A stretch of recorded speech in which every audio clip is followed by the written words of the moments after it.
The morning I found the creek choked with wet concrete was the morning I realized just how far the HOA was willing to go to push me off my own land.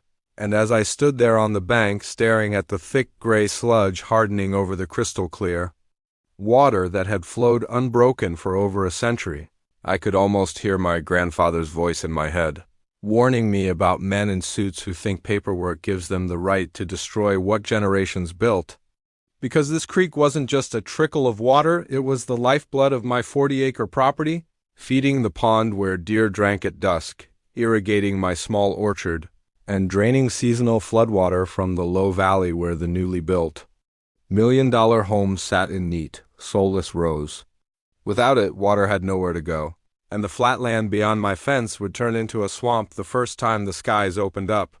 But the HOA, their smug president, Roger Daniels, didn't care about history or ecology. They cared about aesthetic uniformity and runoff management. Two phrases they used at a board meeting I hadn't been invited to but learned about when a neighbor slipped me a printed agenda showing Creek Diversion Project approved. In bold letters and beneath it, a note claiming the creek posed erosion risks to their walking trails.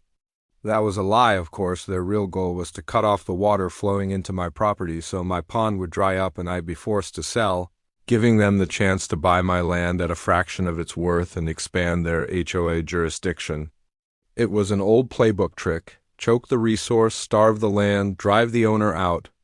The first time I noticed them working was 2 weeks earlier, when I heard the rumble of cement trucks early in the morning and walked down to the boundary fence to see workers in neon vests unloading forms and rebar into the creek bed. When I asked what they were doing, one of them shrugged and said, "HOA project, talk to your board," which made me laugh out loud because I wasn't part of their board, their HOA, or even their subdivision.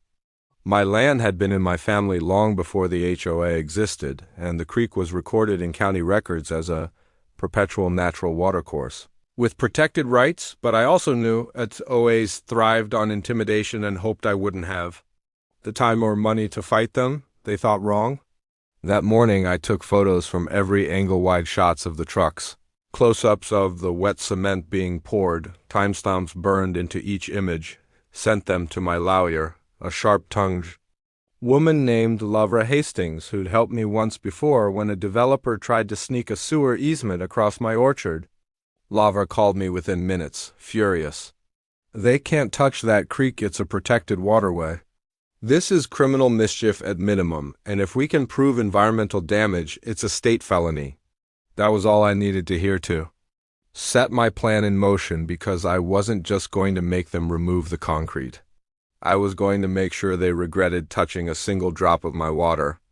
I started by setting up trail cameras along the bank to capture every person and vehicle that approached the creek, because while I already had enough evidence to sue, I wanted airtight proof that the HOA leadership, specifically Roger, had authorized the work. Sure enough, over the next few days, my cameras caught Roger himself walking the site with a clipboard, pointing at the rebar cages and giving thumbs up to the workers.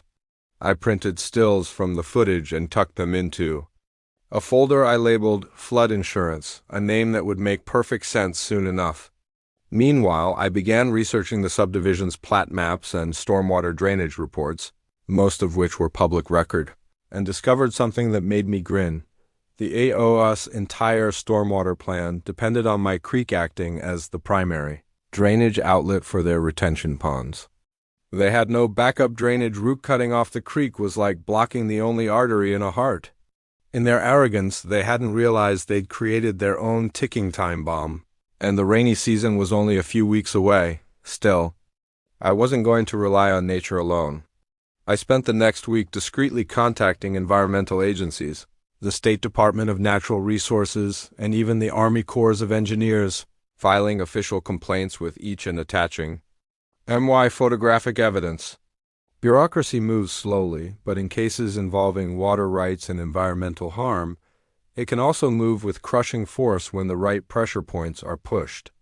Then I made my quietest but most devastating move. I met with a local hydrologist, who confirmed that the concrete blockage would cause water to back up into the subdivision within the first major storm. potentially flooding basements and destroying landscaping. He agreed to prepare a formal report, which I knew would be devastating in court. By the end of the month, the concrete in my creek had hardened into an ugly gray scar, but my patience was solidifying right alongside it. I let the HOA believe they'd won. Even waved at Roger once as he drove by smirking in his brand-new Lexus. Let him enjoy his victory lap, I thought. The clouds were already gathering literally and figuratively, and soon the first heavy rains of the season would fall. I had my cameras, my legal filings, my expert report, and my trump card, absolute control over whether the HOA could ever drain their land again. They'd turn my creek into a dam. I was going to turn their neighborhood into a swamp. The first storm rolled in on a Thursday night with a wall of dark clouds that turned the late afternoon into an early dusk, and I sat on my porch with a thermos of coffee watching the treetops sway, listening to the low, rolling growl of thunder echo through the valley like a war drum. I knew exactly what was coming, but I still felt that electric thrill you get when a plan you've been nurturing for weeks finally starts to breathe on its own. The creek, or what used to be the creek, was already swollen from the week's light rains, and with the concrete blocking its flow, the water had pooled into a wide, muddy expanse that lapped against my lower fence line. I had been checking it daily, measuring how high it climbed on the metal posts, and I knew it wouldn't take much for it to spill over into the flatland beyond. Flatland where the HOA's meticulously groomed walking trails and backyards stretched like a perfectly laid carpet waiting for a spill. At about 8 that night, the rain hit in earnest thick, heavy drops that pounded the tin roof and hissed against the leaves.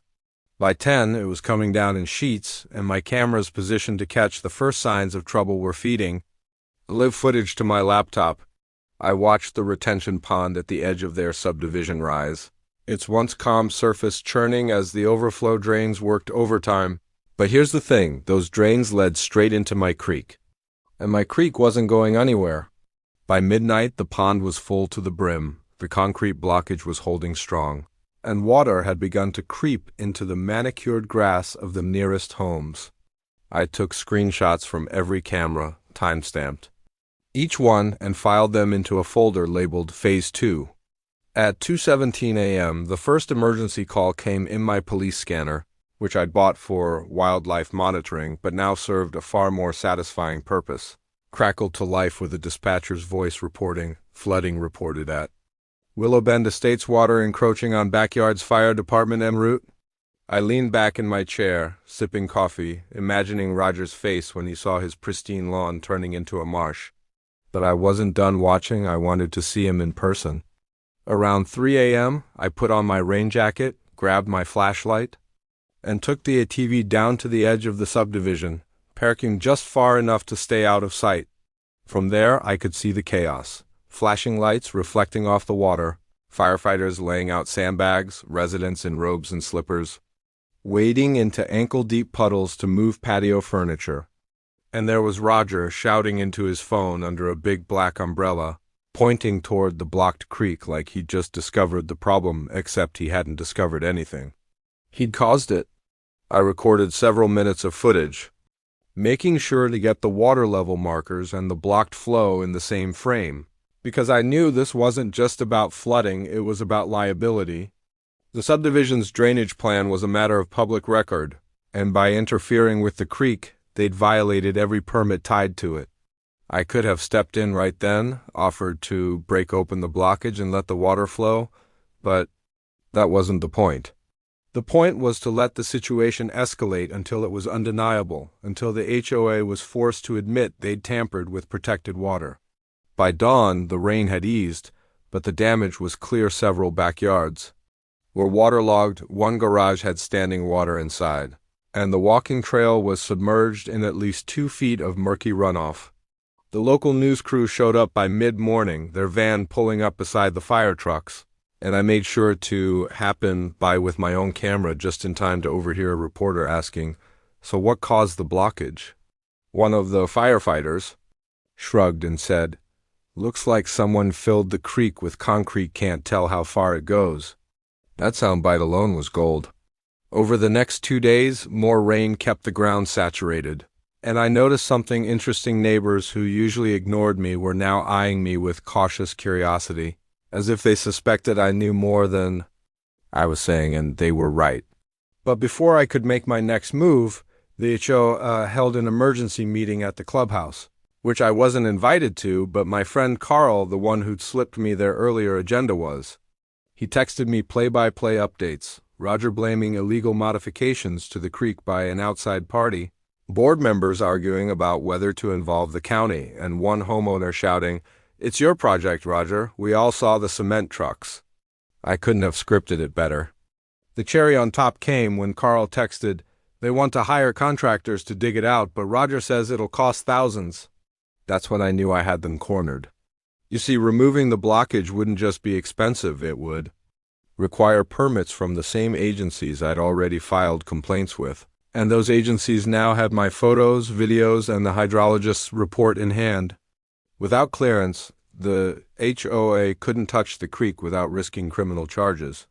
They were trapped in their own trap.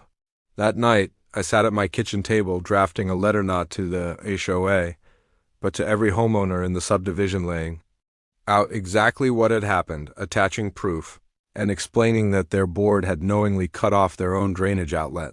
I didn't send it yet. Timing was everything. I wanted the water to keep rising, the frustration to keep building, and the homeowners to start turning on each other. By the time I finally dropped those letters in the mail, the next storm system was already on the horizon, and the ground was too soaked to absorb a drop more. The creek was ready to teach them a lesson, and I was ready to watch their $1 million home sit in the swamp they'd made. 3 days after I mailed those letters, the second storm rolled in like it had been summoned by my own hands-thick black clouds stretching across the horizon, lightning flickering in the distance like a warning sign the HOA refused to read, and the wind carrying that heavy, earthy scent of rain about to break loose.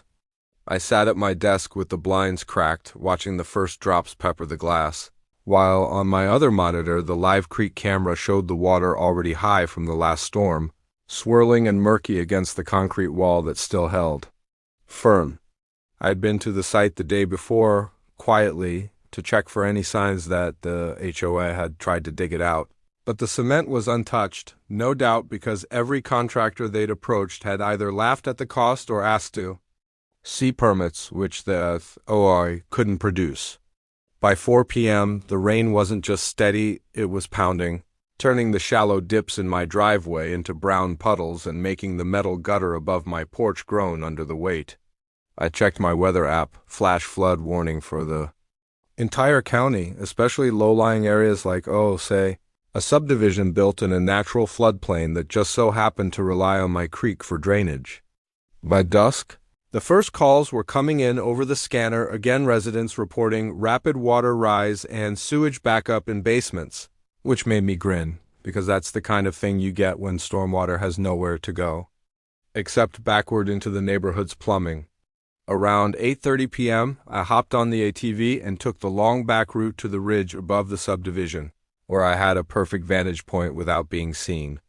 Below me, the place was chaos floodlights set up in driveways, fire trucks splashing through knee-deep water, and homeowners and waiters trying to save lawn equipment.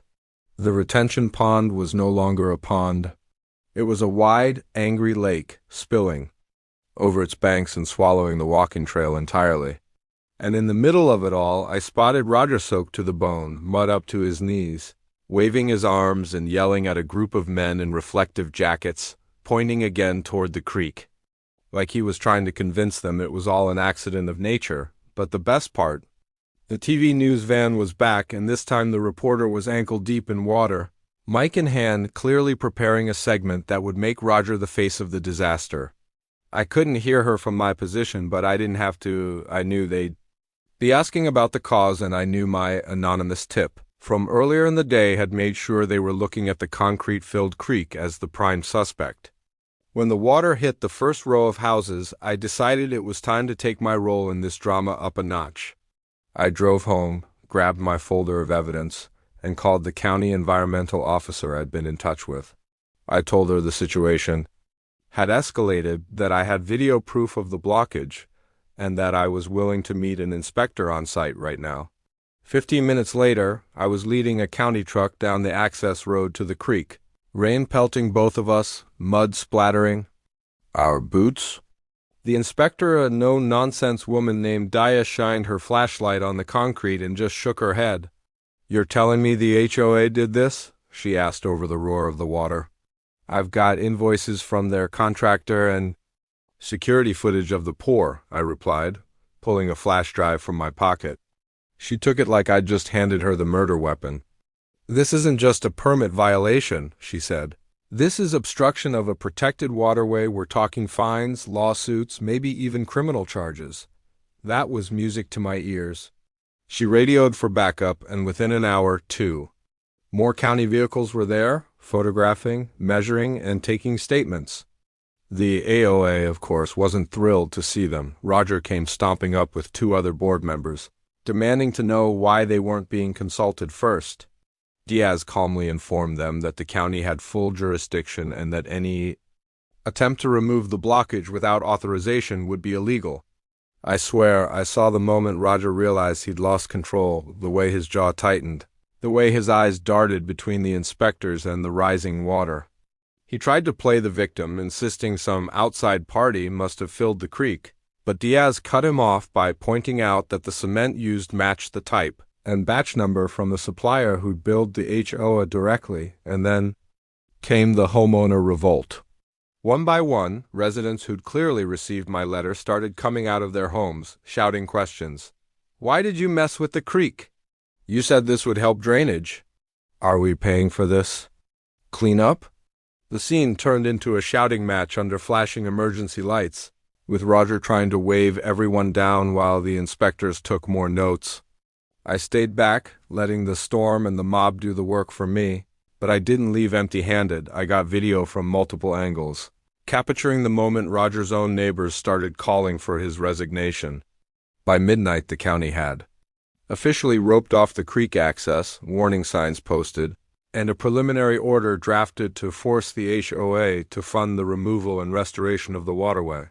The best part: they couldn't start until the weather cleared and the water levels dropped, which meant the subdivision had days, maybe weeks, of swampy misery ahead. Back home, I poured myself a drink and pulled up the live feed one last time before bed. The image of those $1,000,000 homes, sitting in the reflection of floodlights and standing water, was better than anything I could have imagined when this started.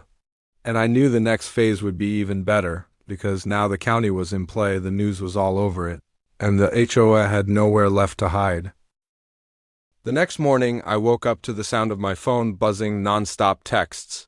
Missed calls and voicemails all pouring in from neighbors, friends, and even people I barely knew, each one sending me links to news stories or clips from last night's coverage, and sure enough, the top headline on the local station's website read in bold letters, "Blocked Creek blamed for subdivision. Flooding county officials investigating HOA," with a thumbnail image of Roger standing in waist-deep water looking like a man watching his career and his khakis get washed away.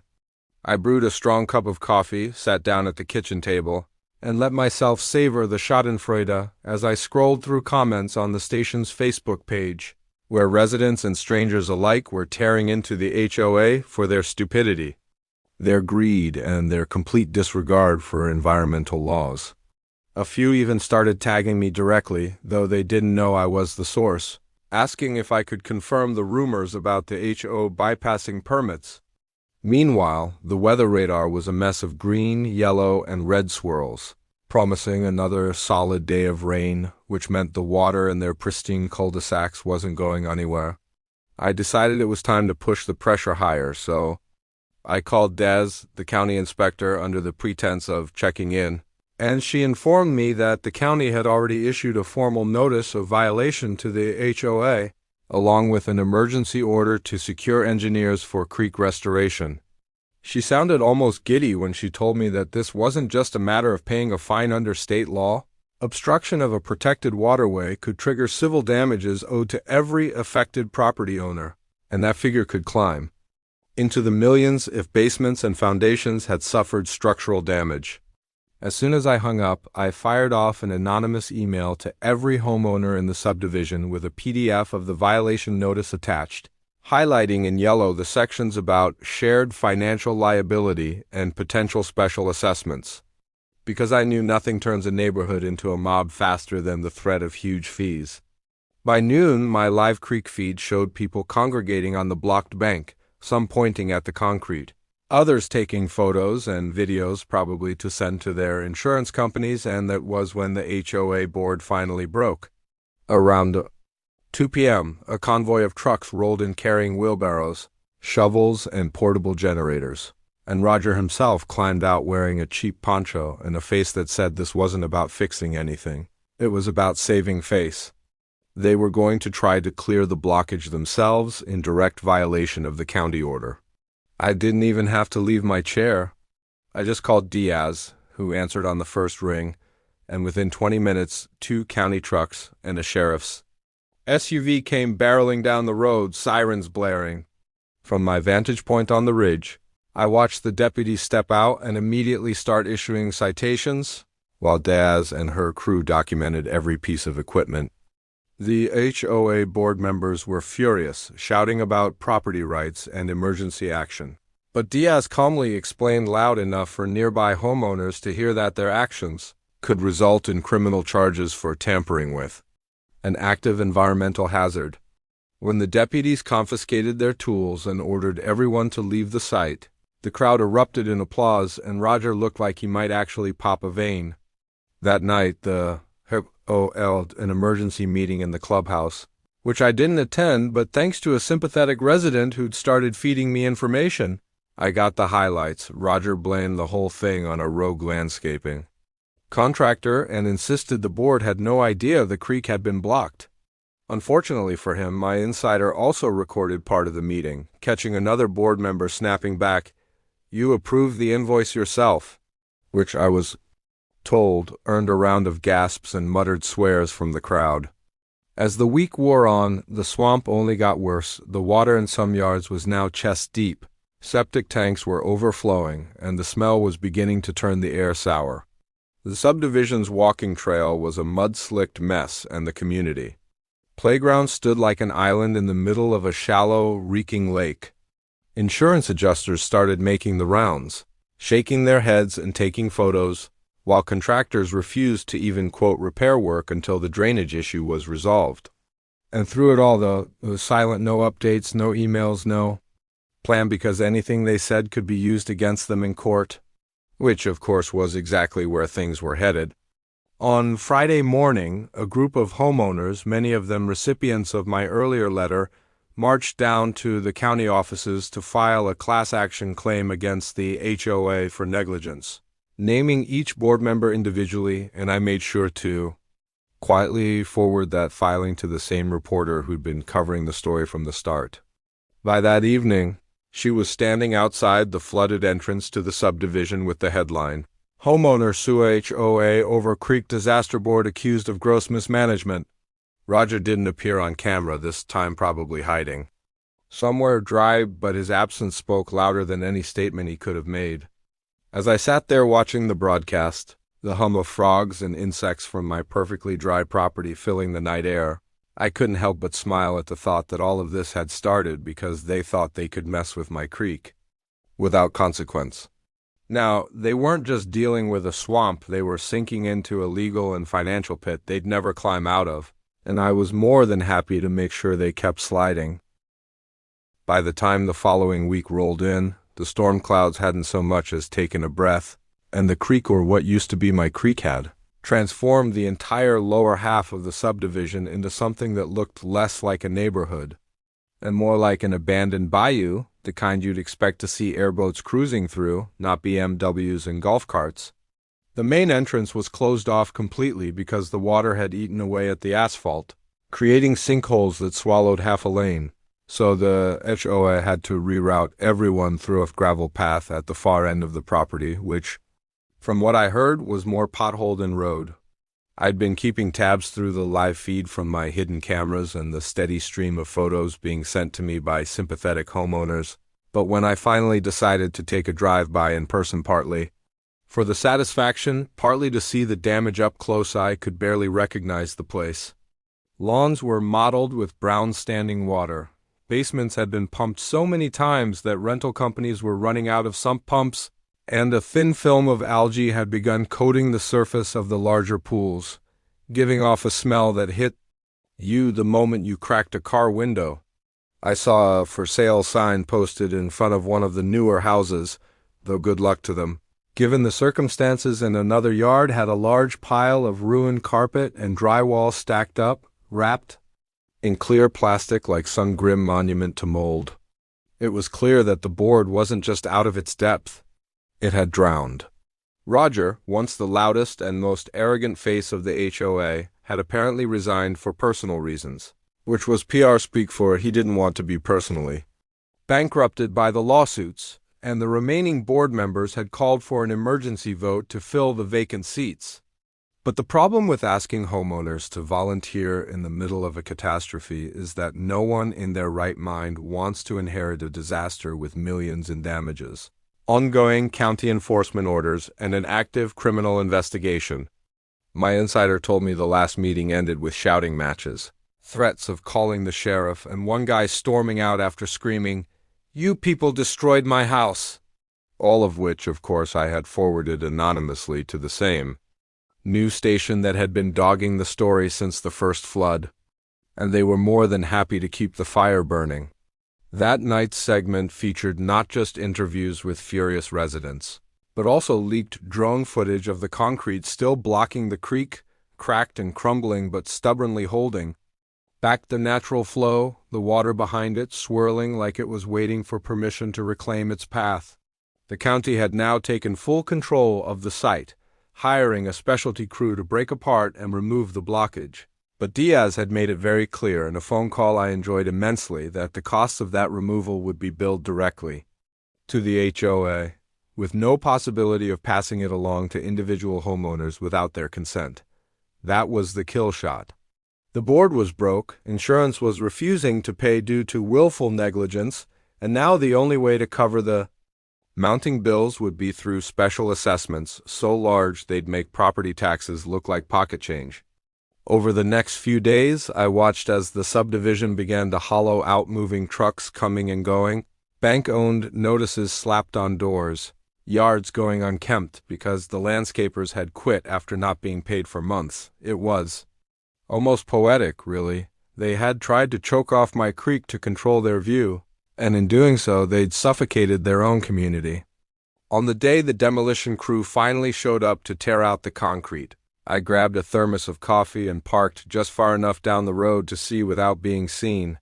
The excavators roared to life, biting into the gray slab, sending chunks tumbling into the torrent of pent-up water behind it. When the final piece gave way, the rush was deafening, a foaming, roaring wall of water tearing through the channel, racing downstream like it had been waiting all year for this moment. The swamp began to drain within hours, revealing yards buried under a thick crust of silt, broken patio furniture, and the occasional children's toy half submerged in mud. Of the damage was done, foundations had cracked, mold had set in, and property values had tanked beyond recovery.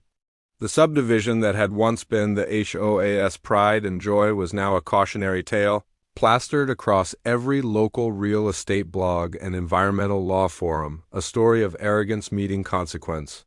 And me? I never had to lift a finger in court.